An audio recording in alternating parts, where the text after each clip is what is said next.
hello सांग मैंने नमस्कार जय जगन्नाथ मु निरंजन आपण गोटे छोट ब्लग को तो आज हूँ आमर जो मणिकोती जीवार था जो आरडी धाम तो आमर मानसिक था भाउजों ना तो आम बाहर मणिकोती की तो सकाल सकाल आम बाहर पड़ी मणिकोती तो मणिकोती जाकि देखते आम पहुँची गलु मणिकोती आरडी धाम पहुँची गलु तो ये देखते गोटे शिवंकर बहुत बड़ स्टाचू था जो जहाँ को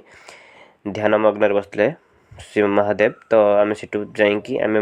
जो आम आरडी बाबा तो सीटी आम भोगराग हम जो घर्षण भोग हम तो सीटी आम सब भोग अर्चना करके जो नना थी आमर जो अच्छी तो सीटी समस्त नना जो मानने सेपरेट थाए सीट अटोमेटिक थी तो सीटी आम